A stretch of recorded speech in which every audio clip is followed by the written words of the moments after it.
그 복습을 못했는데요. 창세기부터 예레미야까지 우리가 어떤 이야기들을 했는지 한번 처음부터 보도록 하겠습니다. 창세기를 볼 때 가장 중요한 것은 언약입니다. 언약. 이 언약이 어떻게 흘러가고 있는지를 우리가 알아야 되는데요. 창세기 1장에서 하나님이 인간들과 처음으로 언약을 하시는데 크게 세 가지로 설명할 수가 있었습니다. 첫 번째, 두 번째, 세 번째 중에 우리가 기억하고 우리가 지켜야 하는 그런 세 가지 언약 중에 세 번째를 이야기했는데요. 여기서 이 세 번째 언약, 다스리라, 결국 관리하라입니다. 근데 우리 인간들은 잘 관리하지 못했습니다. 그래서 홍수가 있었죠. 노아 홍수 사건인데요. 이 노아 홍수를 하나님께서 그 땅에 더러워진 그 제약상을 물로 씻으시고 다시 한번 언약을 하시는데 이 언약의 증거가 무지개였다라는 사실 우리 기억하시죠? 이 언약은 이제 첫 번째 사람에게서부터 흘러서 아브라함에게까지 갑니다. 아브라함에게 하나님께서 약속하시는데 내가 너에게 보여진이 아니라 보여줄 땅으로 가라고 약속하십니다. 말씀하십니다. 보여줄 땅. 보여줄 땅으로 가는 너의 발걸음을 내가 복을 주는데 너가 복의 근원이 되는데 너를 축복하는 자에게 내가 복을 내리고 너를 저주하는 자에게 내가 저주하겠다라는 그런 이야기를 창세기 12장 1절에서부터 3절까지 하시고요. 이 아브라함의 언약이 이삭에게로 그리고 야곱에게로 흘러갑니다. 이 언약의 흐름 안에 있는 사람 어떻게 행동해야 되는지 야곱을 통해서 설명하고 있는데요. 크게 세 가지를 기억할 수 있습니다. 여호와가 하나님이다. 두 번째, 내가 선 땅이 하나님의 집이다. 결국 베델이다. 그리고 우리의 개념으로 하면 우리가 있는 곳, 삶의 자리가 하나님을 예배하는 곳이다. 세 번째, 하나님께서 나에게 주신 모든 소유물에 대한 인정. 그게 11조라고 말씀을 드렸죠. 11조는 내 소득의 10분의 1 뭔가 세금을 바치는 그런 개념이 아니라 그 10분의 1이라는 부분을 하나님께 드린다는 것은 나의 모든 것을 하나님께 드린다라는 표현이었다라고 말씀을 드렸습니다. 첫 번째, 두 번째, 세 번째 중에 가장 힘든 것은요, 세 번째예요. 나의 것을 일부 떼어서 드리는 건 참 어려운 것 같습니다. 이 언약의 흐름, 이 개인에게 흘러가던 이 언약의 흐름이 이제 민족에게로 흘러가게 됩니다. 이스라엘 민족에게로 흘러가게 되는데 이 이야기가 출애굽기입니다. 출애굽기는 크게 장소를 세 개로 나누어서 설명할 수 있는데요. 첫 번째 장소는 애굽이고요. 두 번째 장소는 광야입니다. 세 번째 장소는 시내산이죠. 애굽에서 광야 사이에는 홍해가 있는데요. 이 애굽에서 광야로 넘어갈 때 이 홍해 앞에 선 이스라엘 백성들은 어떤 정체성을 갖고 있었는지 기억나세요? 종으로서의 정체성을 갖고 있었습니다. 그들을 향해 달려오고 있는 애국 군대들과 홍해 앞에서 진퇴양난하지 못하는 이 상황 속에서 종으로서의 정체성을 갖고 있는 이스라엘 백성들에게 하나님께서 모세를 통해 뭐라고 이야기하셨냐면 너희는 가만히 있어. 내가 하는 것을 봐라. 결국 가만히 있어서 하나님 하는 걸 다 보니까 뒤에서 달려오는 애국 군대 다 진멸하게 되고요. 앞을 막고 있던 홍해가 갈라지게 되는 그런 모습들을 경험하게 되면서 광야로 간 이스라엘 백성들은 종으로서의 정체성이 아니라 자유인으로서의 정체성을 갖게 됩니다. 자유인으로서의 정체성을 갖고 있는 이스라엘 백성들에게 하나님께서는 무엇을 하시냐면 공급을 하십니다. 첫 번째, 배고프다 하는 이스라엘 백성들에게 만나와 메추리라기를 공급하시고요. 두 번째, 목마르다고 하는 이스라엘 백성들에게 무리바 물을 공급하십니다.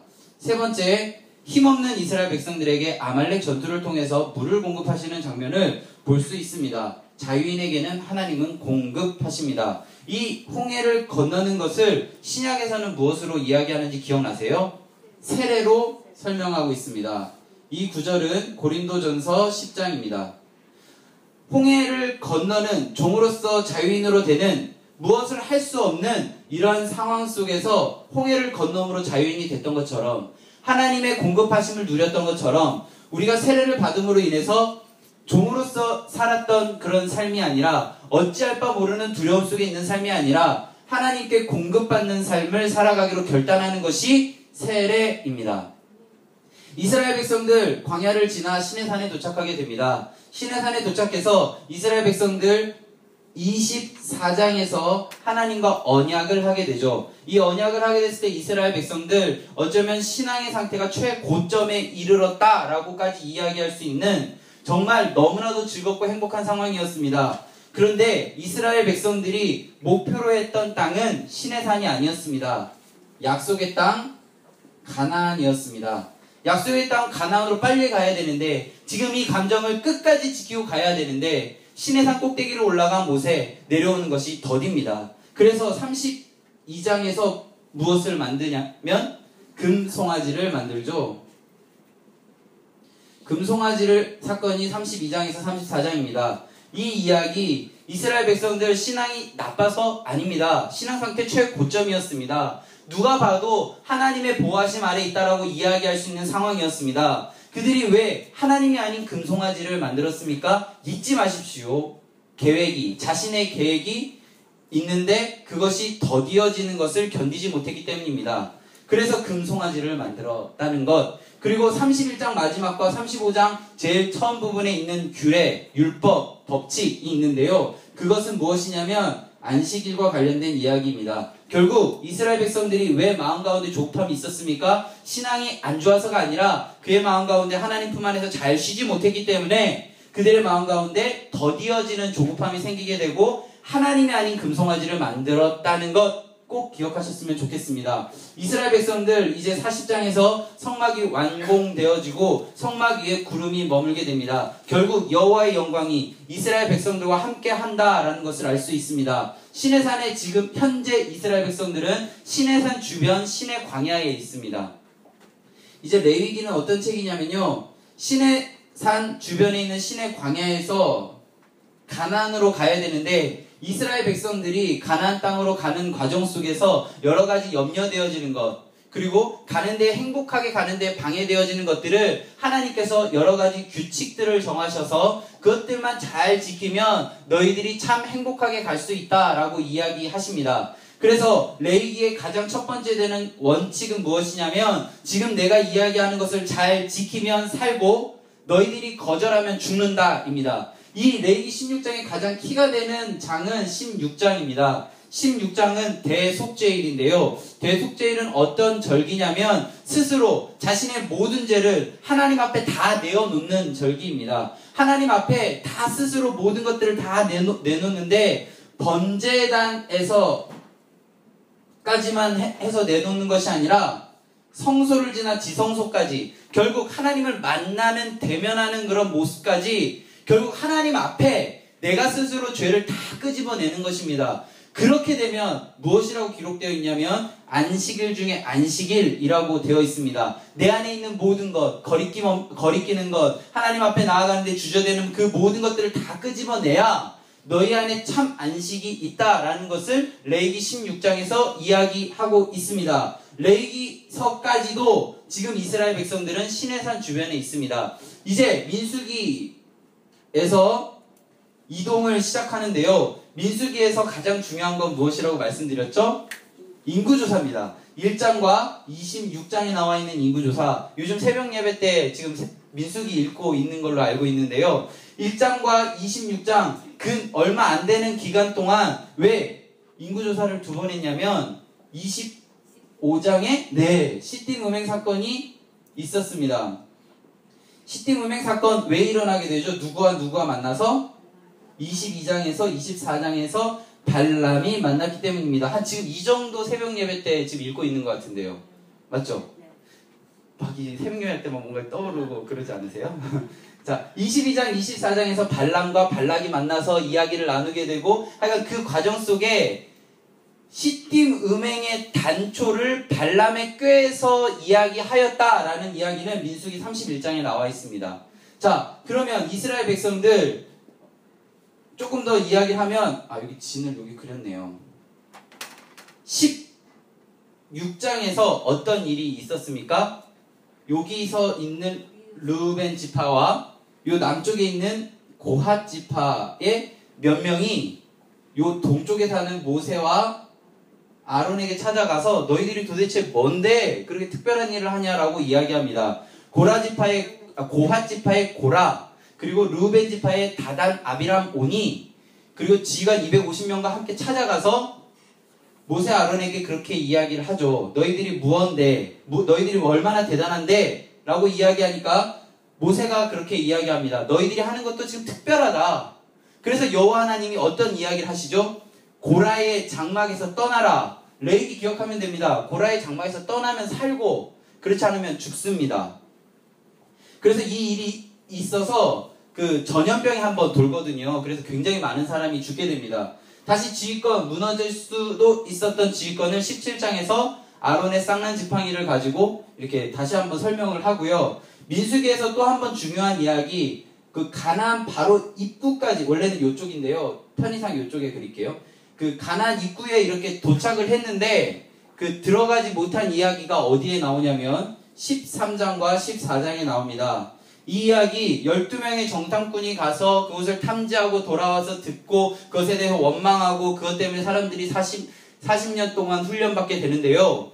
이 포인트는 무엇입니까? 사람들의 시선이 지금 어디가 있습니까? 하나님에게 가 있습니까? 아닙니다. 사람들에게 가 있습니다. 그 12명, 인정한 12명, 하나님을 두려워하고 진실하고 불의한 이익을 따르지 않는 이 12명의 입에서 나오는 이야기에 사람들은 그 입에서 나오는 이야기에 귀 기울이고 그것으로 인하여 원망하게 됩니다. 하나님께서 뭐라고 명령하시는지에 집중하자고 하는 갈렙과 여호수아를 도루들고 치려고 합니다.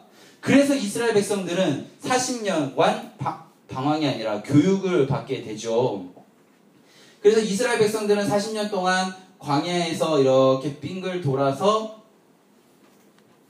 다시 한번 약속의 땅 가나안 목전까지 가게 되는데요. 그 목전에서 누가 죽게 되냐면 모세가 죽게 됩니다. 모세가 죽으면서 하는 유언의 이야기가 신명기인데요. 신명기에서 이야기하는 포인트 3가지가 무엇입니까? 예배할 때 남녀노소 지위와 상관없이 모두가 행복하게 즐겁게 택하신 곳에 모여 있어라. 그게 첫 번째 예배에 대한 이야기고요. 두 번째 무엇입니까? 사회생활 맞죠? 사회생활 할 때 약자를 보호해라. 두 번째 무엇입니까? 인간의 존엄성을 고려해라. 그죠? 세 번째, 공직자를 세울 때 어떻게 하라고 그랬죠? 형제 중에서 세워라. 왜요? 교만하면 안 되기 때문에 그 이야기를 남기고 모세는 죽게 됩니다. 자, 모세가 죽게 되니까 이제 지도자가 바뀌게 되죠. 모세에서 여호수아로 바뀌게 됩니다. 여호수아 바뀌자마자 하나님께서 여호수아에게 무엇이라고 이야기하셨습니까? 모세가 그랬던 것처럼 너는 율법을 주야로 묵상하고 좌로나 우로나 치우치지 말아라. 그렇게 할 수 있겠니? 라고 이야기하니까 여호수아가 그렇게 할 수 있다라고 이야기합니다. 그럼 내가 너와 함께 하겠다. 강하고 담대하게 나가라. 라고 이야기를 하죠. 그래서 여호와 하나님이 함께 하심을 믿고 약속의 땅 가나안을 점령하러 길을 떠납니다. 첫 번째, 입구에서 여리고라는 성에서 어떻게 점령 전쟁을 했는지 우리 잘 기억하고 계시죠?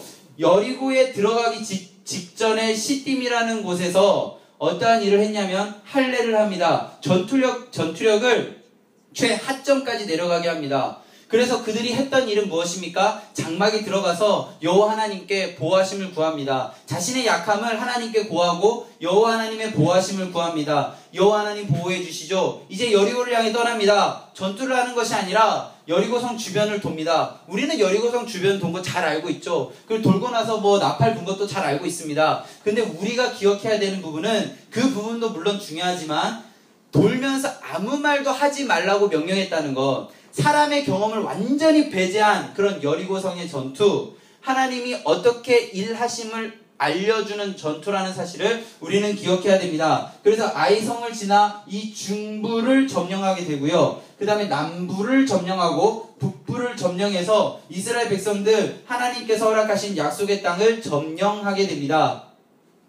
그래서 이스라엘 백성들 세겜이라는 곳에 모여서 같이 한번 이야기를 나누는데요. 여호수아가 이렇게 이야기합니다. 나와 내 집은 여호와만 섬기겠다. 너는 어떻게 할래? 너희들이 이 땅의 신이 좋게 여기거든 그를 섬기고 나는 여호와 하나님만 섬기겠다라고 이야기할 때 이스라엘 백성들 다 우리도 그렇게 하겠습니다 라고 이야기합니다. 그러면 너희들 율법을 좌로나 우로나 치우치지 않고 믿고 따라갈 수 있겠냐라고 이야기할 때 이스라엘 백성들 다 그렇게 하겠다고 합니다. 그런데 실제로 그렇게 했나요? 아닙니다. 사사기를 보면 크게 네 가지 사이클을 돌게 되는데요. 이스라엘 백성들 좀 살만하니까 여호와를 떠납니다. 그러니까 여호와 하나님 그들을 깨닫게 하시기 위해서 또는 심판하시기 위해서 주변 나라들을 사용하십니다. 그러니까 이스라엘 백성들 약탈과 두려움 속에서 여호와 하나님을 다시 부르짖습니다. 여호와 하나님 그 음성 들으시고 마음 넓은 우리 여호와 하나님께서 사사를 보내서 그것들을 처리하시고 다시 평화를 만드십니다.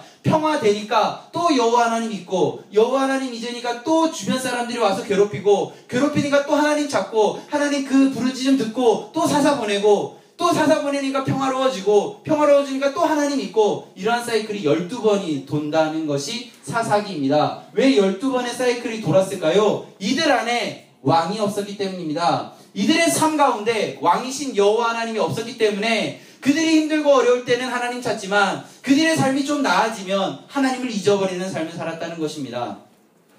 그때의 룻기를 우린 기억해야 됩니다. 룻은 하나님의 총에 들어갈 수 없는 모압 지파의 여인입니다. 그런 여인이 룻은 하나님을 섬기는 그 어머니를 따라 베들레헴으로 다시 돌아오게 되고 그 여러 가지 상황들 속에 마음을 놔버릴 수 있는 여러 가지 상황들이 있었습니다. 정말 받아들이기 힘든 상황들이 있었습니다. 심지어는 룻기 4장에 보면 룻이 낳은 아들을 룻의 아들이라고 명명하는 것이 아니라 어머니 나오미의 아들이라고 명명되어집니다. 어쩌면 낳은 아들조차도 자기의 아들이라고 인정되어지지 않는 이 상황. 그렇지만 룻은 끝까지 마음을 지켰습니다. 끝까지 마음을 지켰기 때문에 나중에 그의 후손에게서 누가 나오냐면요, 다윗이 나옵니다. 마음을 끝까지 지켜야 한다라는 것을 룻기를 통해서 우리 같이 봤고요. 그 다음에 사무엘상하에서 우리가 주목해서 보는 부분이 무엇입니까? 사무엘상 첫 번 부분에 보면 사람들이 사사가 사무엘 다음에 이제 사무엘 아들들이 이제 사사가 될 때에 백성들의 재판을 하던 사사들이 판결을 굳게 하는, 그러니까 판결을 자기의 의지대로 하는 그런 여러 가지 모습들 때문에 백성들이 사무엘에게 요청합니다. 무엇을 요청하냐면 주변 나라들의 왕처럼 정말 제대로 된 왕 한 명 제대로 세워놓으면 우리가 좀 편하고 잘 살 수 있을 것 같다라는 것을 건의합니다. 왕을 세우자라고 건의합니다. 사무엘 아닌 것 같습니다. 그래서 하나님께 기도하죠. 그때 하나님께서 무엇이라고 이야기하냐면 너를 업신여긴 것이 아니라 나를 업신여긴 것이다 라고까지 이야기하십니다. 그러면서 사무엘 보고 이렇게 이야기합니다. 너가 가서 왕의 제도를 잘 가르쳐줘라 라고 이야기를 하죠. 그래서 세운 왕이 누구입니까? 사울입니다. 사울은 사실 정직하고 겸손하고 어느 누가 봐도 왕이 될 법한 사람입니다. 키도 크고 잘생기고 싸움 나가면 정말 싸움도 잘하는 정말 왕이 될 법한 한 왕이었습니다. 그 왕을 뽑을 때 어떻게 했나요? 사울은 그런데 그 마음 가운데 겸손함이 있어서 나는 왕이 될 수 없는 사람이라고 하면서 숨어있던 사람입니다. 그런데 그가 하는 일들, 여러 가지 상황들 속에 하나님의 보호하심 아래 잘 되어져가는 모습을 보고 사울의 마음 가운데 욕심이 들어가기 시작합니다.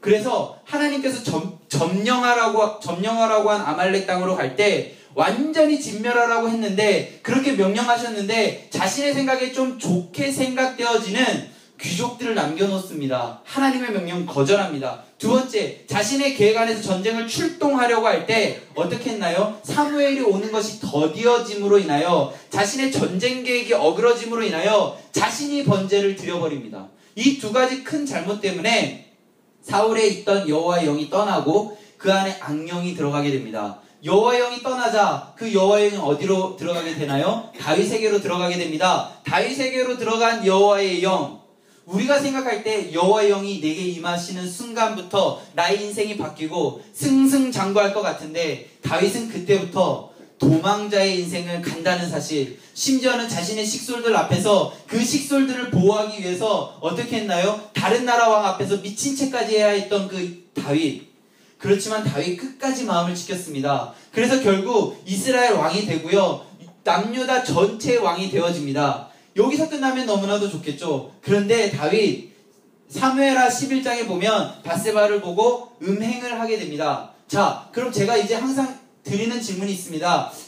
사울과 다윗 누가 더 나쁜 사람입니까? 인간의 기준으로 볼 때 저는 둘 다 나쁘다고 생각합니다. 물론 다윗이 더 나쁘다고 생각할 수도 있고 사울, 권력욕에 취해 있는 이 사울을 더 나쁘다고 우리 안에 있는 기준으로는 나눌 수 있지만 하나님의 기준으로 볼 때는 사울이나 다윗이나 거기서 거기입니다. 그런데 사울에게서는 하나님의 영이 떠났고 다윗에게는 끝까지 그 거하시며 그를 기름 부음 받은 자로 인정하셨던 이유는 단 하나입니다. 그의 마음 가운데 하나님을 향한 그 마음을 끝까지 지켰다는 것입니다. 주변 사람들이 무엇이라고 조언할 때, 주변 사람들이 너 하나님의 뜻 안에 있지 않다라고 이야기할 때, 너 하나님 앞에서 죄를 지었다라고 이야기할 때 다윗은 그의 마음을 돌이킵니다. 여기서 끝나면 너무 좋겠죠. 다윗 하나님께 철저하게 회개합니다. 하나님 앞에 철저하게 고백하고 다시 하나님 앞에 바로 서 있습니다. 그런데 그것으로 그의 죄가 완전히 깨끗하게 씻어지고, 물론 씻어졌지만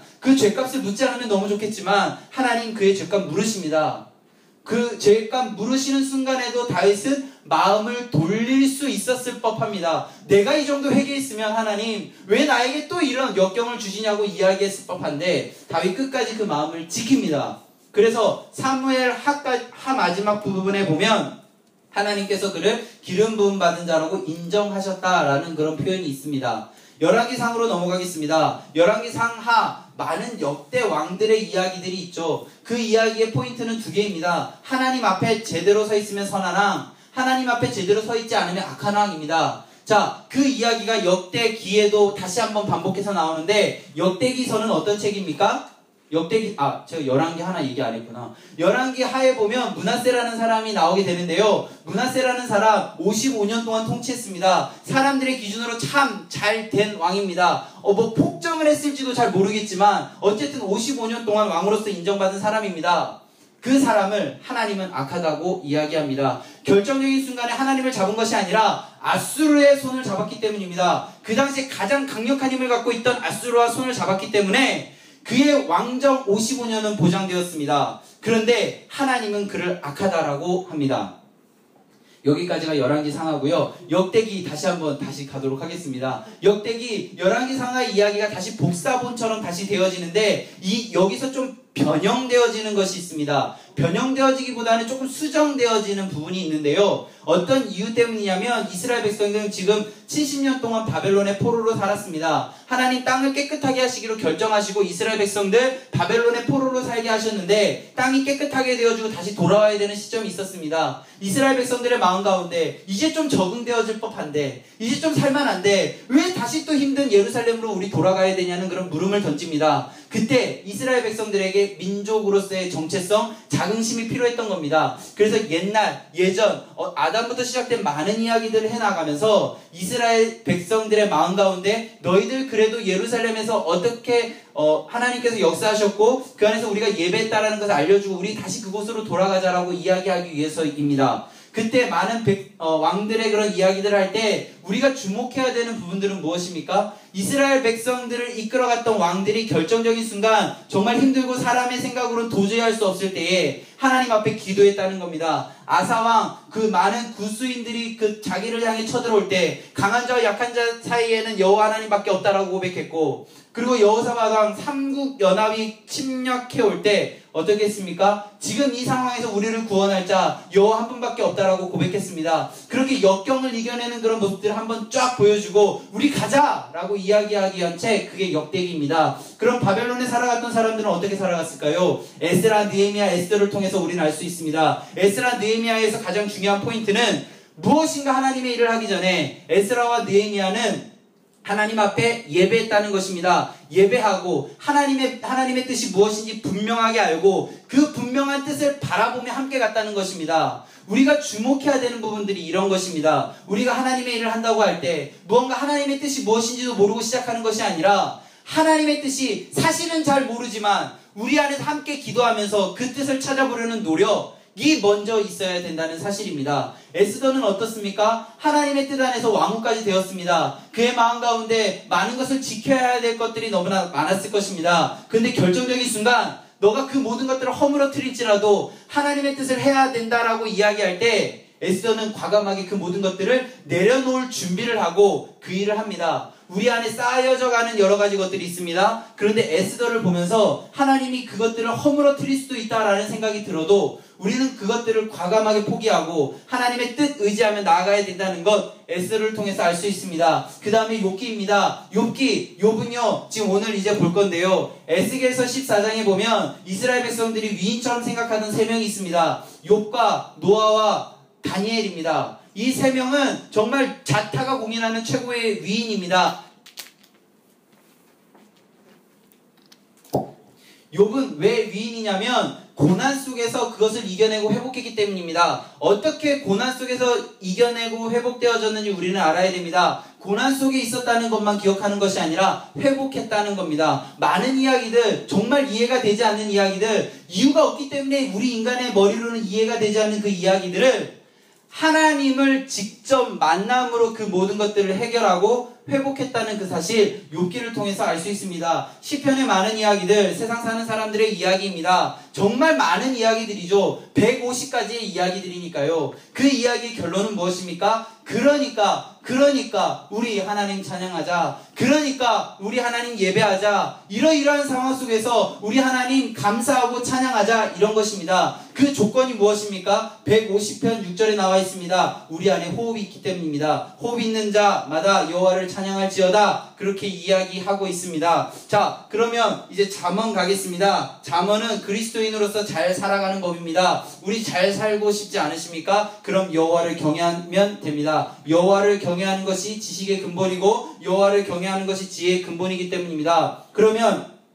전도서 가겠습니다. 전도서는 어떤 책입니까? 우리가 여호와를 경외하는 마음으로 세상에서 살아봤더니, 여호와를 경외하는 마음으로 세상사에 있어 봤더니 이 세상사가 참 의미 없고 헛되다라는 것입니다. 헛되고 의미 없는 이 인생 우리는 어떻게 살아가야 될까요? 그냥 우리 저기 대모산 꼭대기에서 우리끼리 천막치고 살아가야 되는 것이 아니라 이 자리에서 하나님께서 허락하신 모든 것들을 선물이라 여기고 그것들을 부여잡고 하나님 뜻이 무엇인지를 알아가는 노력, 그게 전도서입니다. 전도서는 일의 결국을 다 봤더니 그것이 하나님이 우리를 향한 뜻이었다. 그것이 우리 안에 하나님의 뜻 안에 있는 사람의 본분이다 라는 것을 이야기하는 것이 전도서입니다. 아가서는 어떤 책입니까?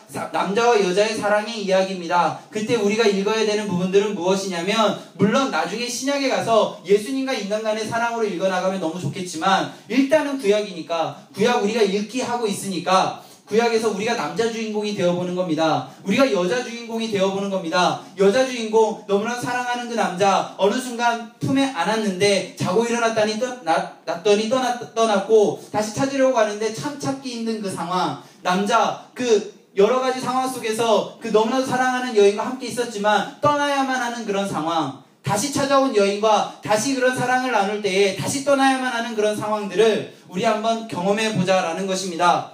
그 다음에 어디지?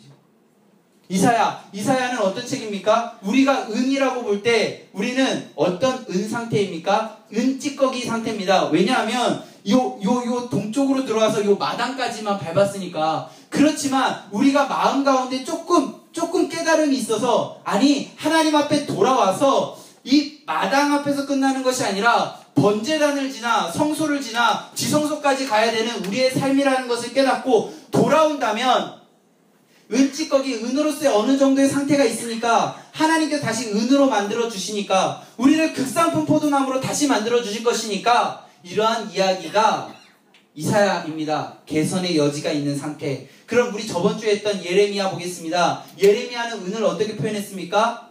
내버린 은이라고 표현했습니다. 은으로서의 가치를 상실한 이 마당, 그래도 이사야 때는 마당까지라도 갔는데, 예레미야 때는 제가 예레미야서를 다 읽어볼 때 느껴지는 것은 이 마당에도 못 갔던 것 같습니다. 이 동쪽 문 앞에 어딘가에서, 그게 여호와의 성전이라 말하는 거짓말을 했었던 것 같습니다. 물론 외형적으로 우리의 눈으로 바라볼 때는 그들은 여호와의 성전에 있었습니다. 그렇지만 하나님의 눈으로 바라볼 때는 그곳은 여호와의 성전이 아니었던 겁니다. 그래서 결국 어떻게 하기로 했습니까?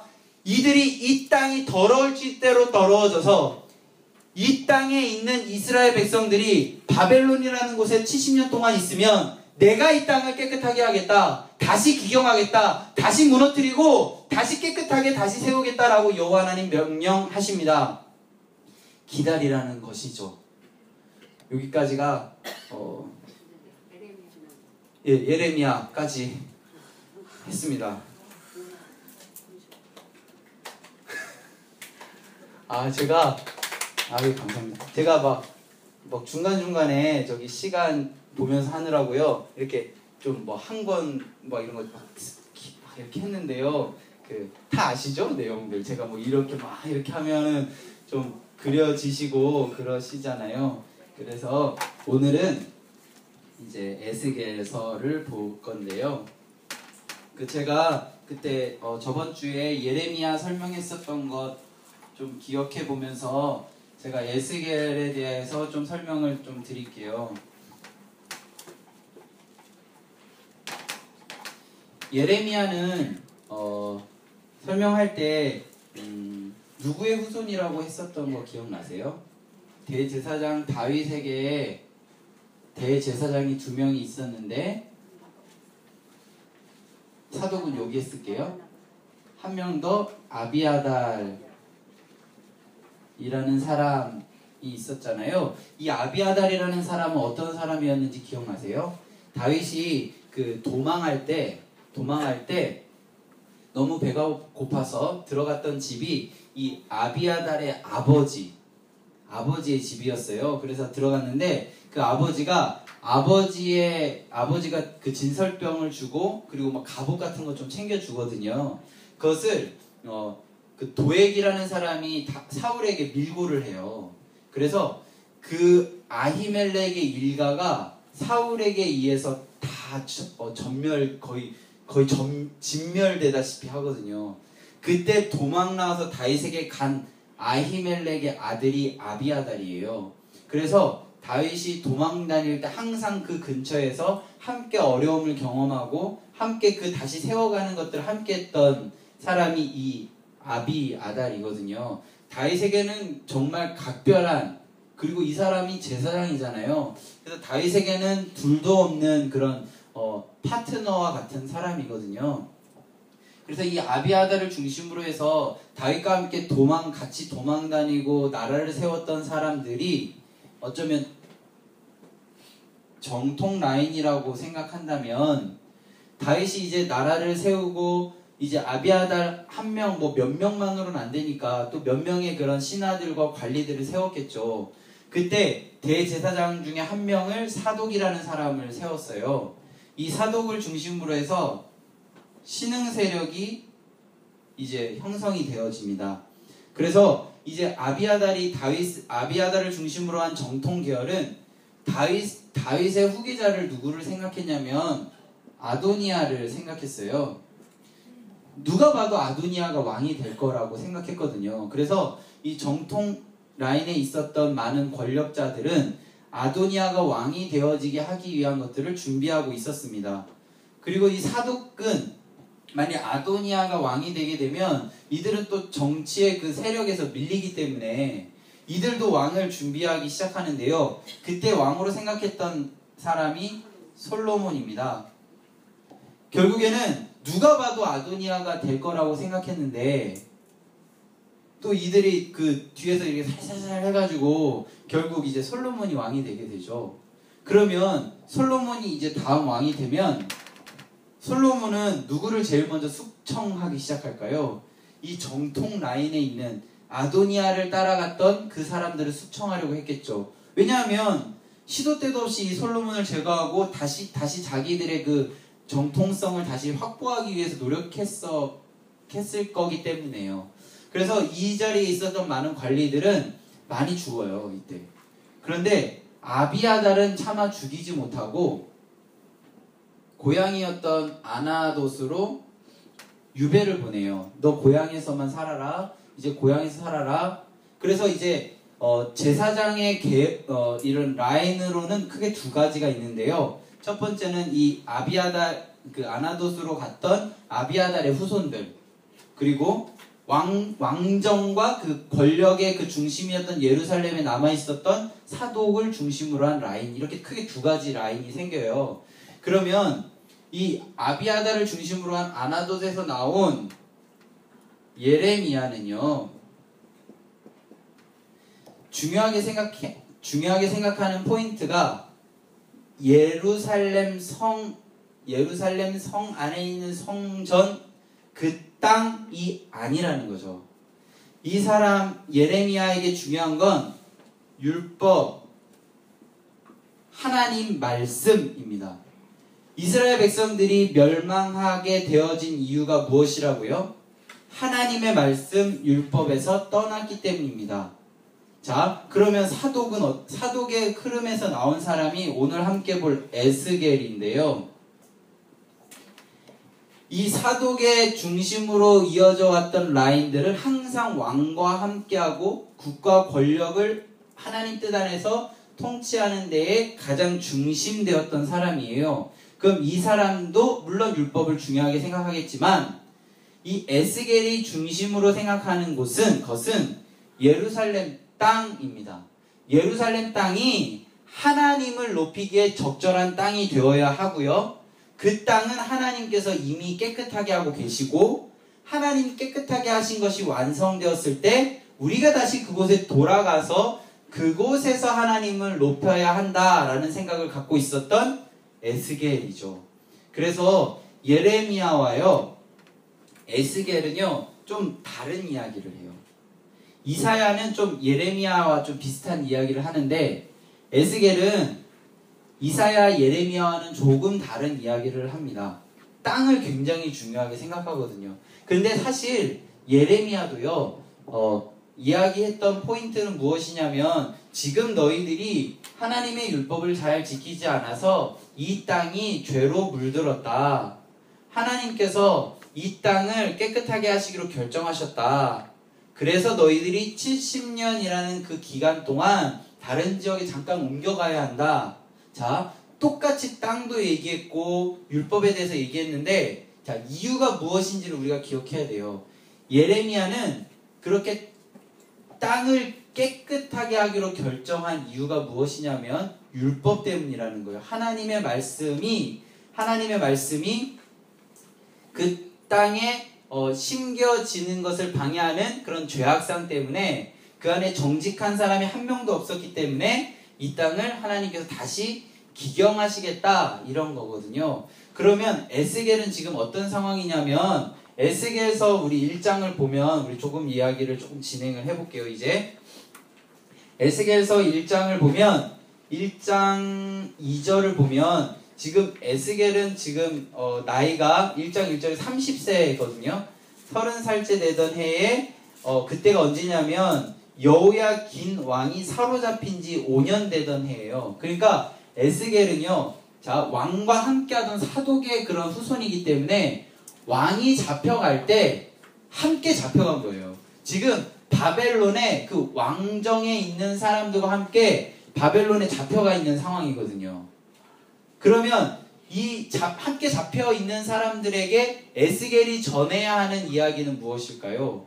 우리 그 땅으로 돌아갈 수 있다. 지금 우리가 포로지만 하나님께서 그 땅을 돌아가게 하실 것을 준비하고 계시다. 이거거든요. 그래서 나중에 우리 에스겔서를 이제 같이 보아 나갈 건데요. 에스겔서에서 중요하게 생각하는 것은 땅입니다. 땅.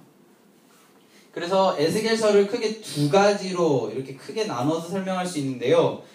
에스겔서 1장부터 32장은 심판에 대한 이야기들이 있고요. 그리고 33장부터 48장까지는 회복의 말씀이에요. 당연하겠죠? 땅에 지금 왜 이렇게 우리가 이쪽에 와야 되는지에 대해 설명을 먼저 해야 되겠죠. 그리고 그렇지만 거기서 끝나는 것이 아니라 하나님께서 그 심판을 마치시면 우리가 다시 돌아갈 수 있게 회복하실 것이다 라는 게 포인트입니다. 자, 그럼 우리 조금씩 에스겔서를 읽어가면서 보겠습니다. 에스겔서 1장 1절 제가 읽어드릴게요. 30째 해 넷째 달 초닷새에 내가 그발강가 사로잡힌 자 중에 있을 때에 하늘이 열리며 하나님의 모습이 내게 보이니 라는 부분이 있습니다. 여기 보면요 30째 해라는 단어 보이세요? 에스겔이 하나님께서 소명받던 때가 언제냐면 그의 나이 30세입니다. 이 30세는요 민수기서에 보면 제사장으로서 일하기 시작하는 나이가 30세예요. 그렇게 율법에 맞게 30세가 되던 해에 본격적으로 일하게 되었다라는 것을 이야기하고 있습니다. 2절에 보면요. 여호야긴 왕이 사로잡힌 지 5년 그달 초 닷새에 여호와의 영광이 3절에서 그 갈대아 땅, 이거 바벨론 땅을 의미하죠. 바벨론 땅 그발강가에서 여호와의 말씀이 부시 아들 제사장 나 에스겔에게 특별히 임하고 여호와의 권능이 내 위에 있으니라 이렇게 되어 있습니다. 30세 되던 해에 사로잡힌 지 5년 되던 해에 여호와의 권능이 30세가 되었다라는 것 모두가 인정되어지는 그 나이에 율법에 정한 그 나이에 임하는데요. 여기서 재밌는 게 여호와 하나님께서 2장으로 넘어가면 2장 4절, 2장 3절입니다. 2장 3절 에스겔을 선지자로 부르시기 시작하는데요. 3절 내게 이르시되 인자야, 그러니까 여호와 하나님께서 에스겔을 부르실 때 항상 인자야 이렇게 이야기하세요. 저희 이모 이름이 인자거든요. 저희 엄마 이름도 하여간 인자 돌림. 네. 저희 어머니한테는 5명의 자매가 있거든요. 다 인. 이 이야기를 왜 하고 있죠? 아, 인자야. 갑자기 이모 이름이 생각나서. 그러니까 에스겔을 하나님께서 부르실 때 인자야 이렇게 부르셨어요. 네. 물론 예수님도 자기 자신을 표현할 때 인자라고 표현을 하는데요. 그 이야기는 나중에 신약 가서 말씀을 드릴 거고요. 인자야 그렇게 부르시면서 뭐라고 이야기하냐면 내가 너를 이스라엘 자손이 지금 어떠한 상태냐면 곧 패역한 백성 나를 배반한 자에게 보내노라. 그들과 그 조상들이 내게 범죄하여 오늘까지 이르렀나니 그 자손은 얼굴이 뻣뻣하고 마음이 굳은 자니라. 내가 너를 그들에게 보내노니 너는 그들에게 이르기를 주 여호와의 말씀이 이러하시다 하라 라는 표현을 씁니다. 5절 그들은 패역한 족속이라 그들이 듣든지 아니 듣든지 그들 가운데 선지자가 있음을 알지니라. 그가 이렇게 이야기하는 첫 번째 이유가 무엇이냐면 너희들 가운데 선지자가 있다라는 사실을 하나님께서 보여주기 위해서입니다. 그러면 하나님께서 이야기하시는 것을 이스라엘 백성들이 듣는 게 중요한 것이 아니라 안 들어도 상관없는데 그들이 인식해야 되는 것 한 가지는 그 내용이 아니라 너의 존재라는 것입니다.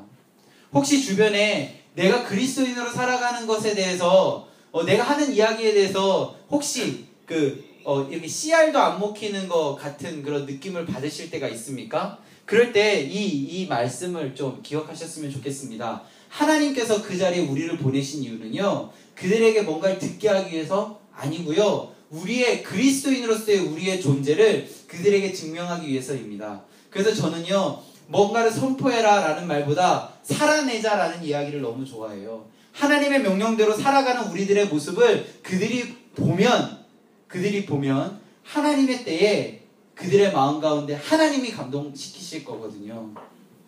그래서 여기 보면요, 7절에서 또 한 번 이야기하는데요. 그들은 심히 패역한 자라. 그들이 듣든지 아니 듣든지 너는 내 말을 고할지어다 라고 이야기해요. 그러니까 듣는 것 안 듣는 건 아무 상관없습니다.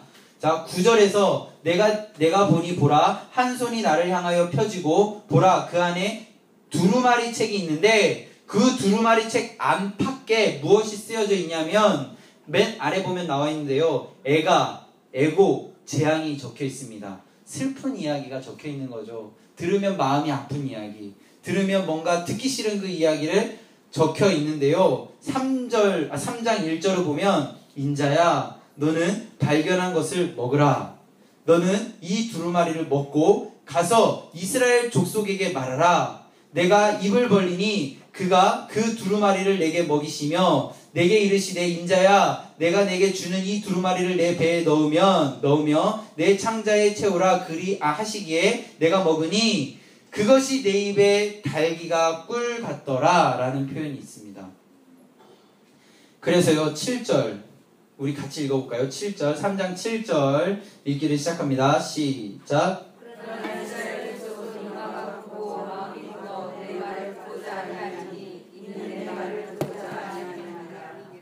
자, 잊어버리시면 안 됩니다. 에스겔을 통해서 여호와 하나님은 이스라엘 백성들이 듣든지 안 듣든지 아무 상관이 없습니다. 지금까지 보면. 안 들어도 됩니다. 그런데 에스겔에게 요청하신 것은 너의 존재를 그들에게 알려라 입니다. 그 알려야 되는 존재의 모습은 무엇? 상황 속에서 이스라엘 족속은 어떤 상황이냐면요, 이마가 굳고 마음이 굳고, 여기 나중에 보면요 9절 보시면 내 이마를 화석보다 굳은 금강석 다이아몬드요, 다이아몬드 금강석 같이 하였으니, 그러니까 도저히 그의 그 마음을 이렇게 강력한 철심지를 갖고 뚫을 수 없는 상태인 거예요. 강력한 하나님의 말씀으로 물론 뚫을 수 있겠지만 지금 이스라엘의 마음 가운데 굳어 있음이 좀처럼 뚫리지 않는 상황이라는 거죠. 그렇기 때문에 여호와 하나님께서 이스라엘 백성들을 향한 에스겔의 역할은 무엇이냐면 존재라고 말씀을 드렸는데요. 그 존재가 무엇이냐면 17절입니다. 인자야, 내가 너를 이스라엘 족속의 파수꾼으로 세웠으니 너는 내 입의 말을 듣고 나를 대신하여 그들을 깨우치라. 파수꾼의 역할이 무엇입니까? 적들이 오는 것을 이 성 안에 있는 백성들에게 알리는 역할이죠.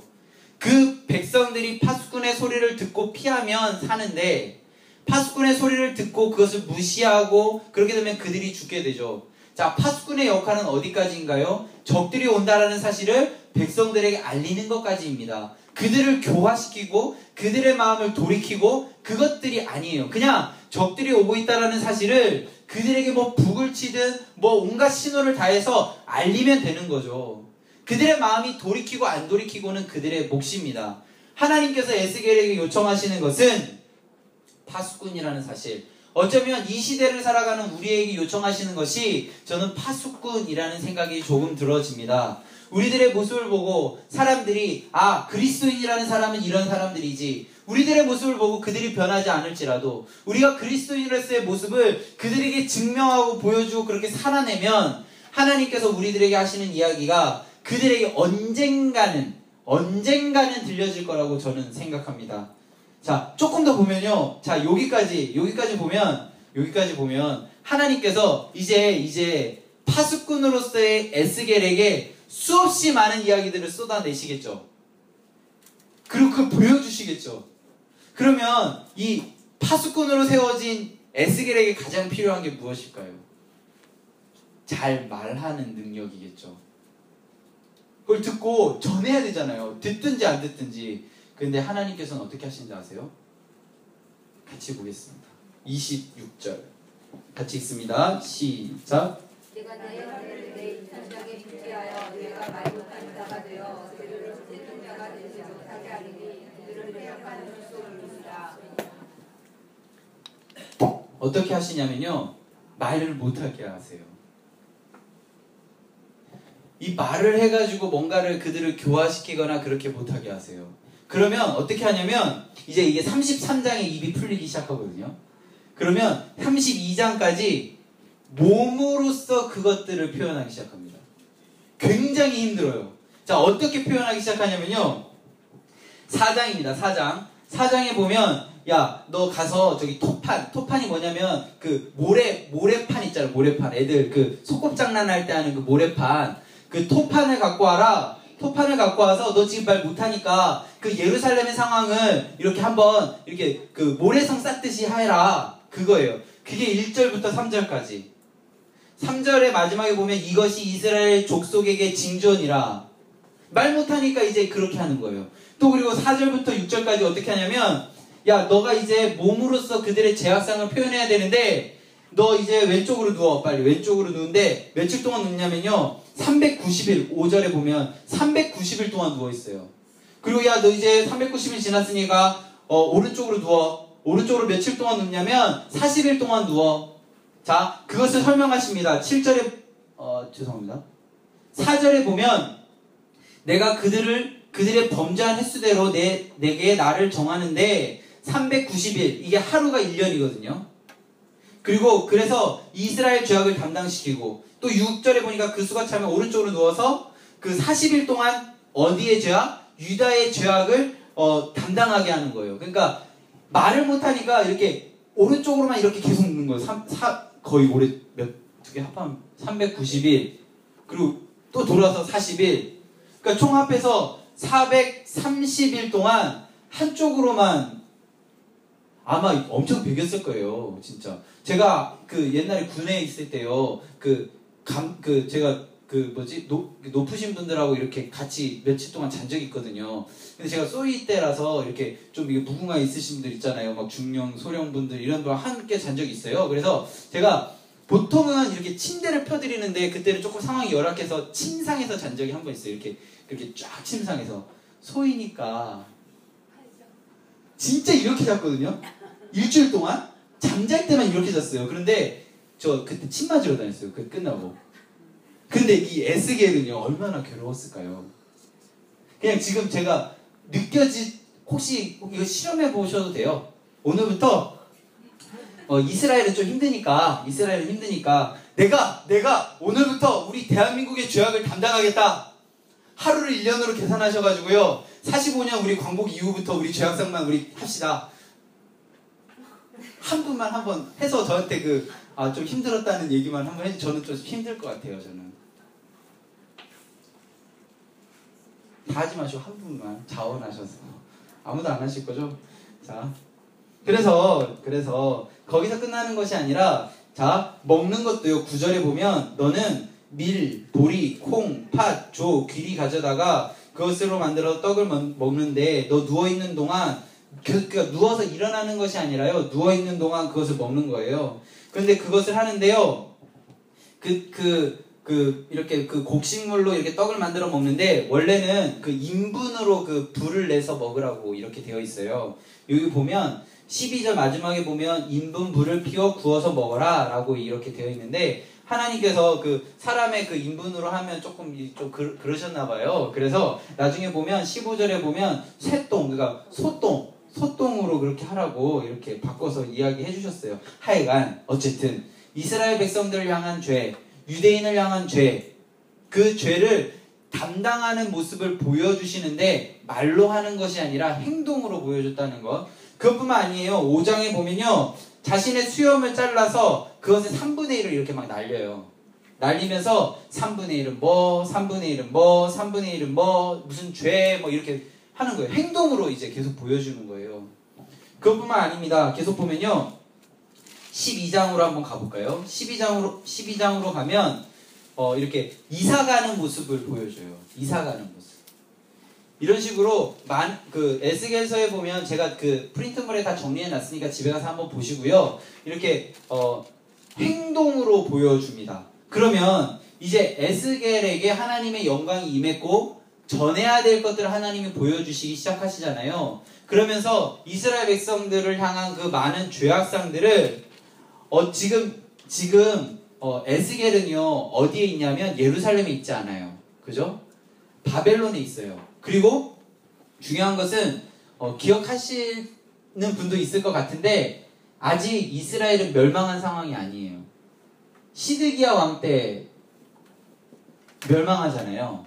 지금 이스라엘 백성들은 멸망하지 않은 상태입니다. 그래서 지금 바벨론에 있는 에스겔에게 여호와 하나님께서 환상으로 보여주시기 시작하는 거예요.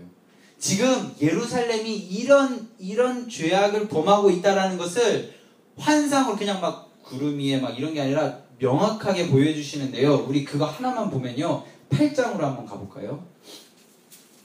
8장 1절에 보면 여섯째 해라는 단어 보이시죠? 여호와의 영광이 다섯째 해에 임하시거든요. 그러니까 1년 후예요. 1년 후에 여호와의 여호와의 권능이 거기서 내게 내리기로 2절. 내가 보니 지금 어딜 가냐면 예루살렘을 간 거예요. 내가 보니 불같은 형상이 있더라. 그 아래 뭐 이거 쭉 보시고요. 3절 중간에 보면 나를 이끌어 라는 단어 보이시죠? 나를 이끌어 어디로 갔어요? 예루살렘으로 가서 지금 예루살렘으로 갔어요. 예루살렘으로 가서 안뜰에 들어가서 분향한 문에 이르시니 거기에는 뭐가 있어요? 질투의 우상이 있습니다. 자, 조금 더 우리 들어가 보자 이러시면서 5절 중간 좀 뒤쪽 후반 맨 뒤에 보면 제단 문 어기 북쪽에 그 질투의 우상이 있습니다. 조금 더 볼까요? 10절 내가 들어가 보니 각양 곤충과 가증한 짐승과 이스라엘 족속의 모든 우상을 그 사방벽에 그려놨습니다. 지금 이거 예루살렘 성전이에요. 그리고 11절에 보면 이스라엘 족속의 장로 중 70명이 그 앞에 섰으며 사반의 아들 야하사냐도 그 가운데 섰고 각기 손에 향로를 들었는데 향연이 구름같이 오르더라. 지금 이것은요 우리가 꿈꾸듯이 하는 게 아니에요. 그냥 지금 현 상황을 여호와께서 에스겔의 영과 함께 실제 모습을 라이브로 보는 거예요. 그냥 우리가 CCTV로 보듯이 뭐 핸드폰으로 어떤 인공위성을 통해서 그 다른 지역의 모습을 보듯이 실제 현재 일어나는 상황을 여호와 하나님께서 에스겔에게 보여주신 거예요. 조금 더 보면요 14절입니다. 그가 또 나를 데리고 여호와의 전으로 들어가는 북문에 이르시기로 보니 거기에 여인들이 앉아 담무스를 위하여 애곡하더라. 담무스 이방 신이거든요. 그리고 16절에 보면 여호와의 성전 안뜰에 들어가 보니 보라 여호와의 성전 문 곧 현관과 제단 사이에서 약 25명이 여호와의 성전을 등지고 동쪽으로 향하여 동쪽 태양에게 예배하더라. 이런 상황이에요. 이런 상황. 정말 미친 상황이죠. 자, 그러면 우리 좀 오버랩해서 생각해 보면 예루살렘엔 지금 누가 있어요? 예레미야가 있습니다. 예레미야가 지금 그 모습을 보면서 뭐라고 했어요? 여호와의 성전이라 하는데 다 거짓말이라고, 이 안엔 여호와가 없다고, 이 안은 강도의 소굴이라고 이야기하는 게 이제 이해되시죠? 여호와의 성전이라고 하는데 이 안에 여호와가 없습니다. 각양각색의 신들이 그 벽을 감싸고 있고요. 그 자리에서 애곡하는 것은 정말 이 민족을 향해 하나님께 부르짖는 것이 아니라 담무스라는 신, 그리고 태양을 향해서 그 태양을 신이라고 여기면서 애통하는 그러한 모습들 뿐이었다라는 것입니다. 지금 에스겔은 바벨론에서 그 모습을 봤지만 예레미야는 그 모습을 라이브하게 현장에서 보고 있는 거예요. 그래서 여호와 하나님께서 무엇까지 보여주시냐면요. 제가 지워버렸네요. 이게 여호와의 성전이라고 합시다. 문이 어디 있다라고 말씀을 드렸어요? 동쪽에 있다라고 말씀을 드렸어요. 동쪽에 여호와의 영광이 10장에서 보면요. 4절에 보면 여호와의 영광이 구룹에서 올라와, 구룹이 뭔지 아시죠? 여기 보면 지성소에 보면 여기 언약궤가 이렇게 있어요. 여기 위에 뚜껑 같은 속죄소가 이렇게 있거든요.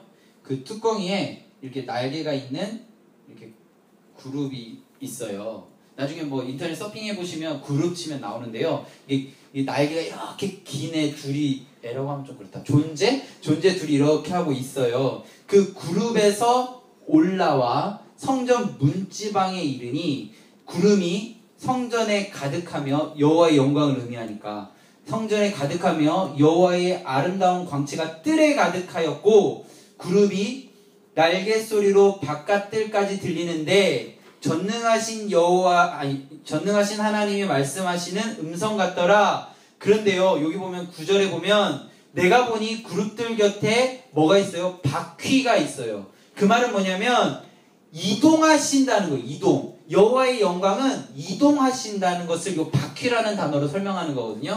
그런데 여기서 중요한 게 여기서부터예요. 이 성전 안에 온갖 잡다한 잡신들이 가득하고 이스라엘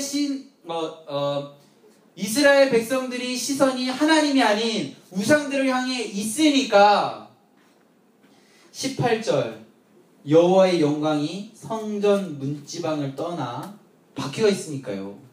그룹들 위에 머물고 19절에 보면 중간부터 보면요. 중간 그들이 여호와의 전으로 들어가는 동문에 머물고 이스라엘 하나님 영광이 그 위에 덮었는데요.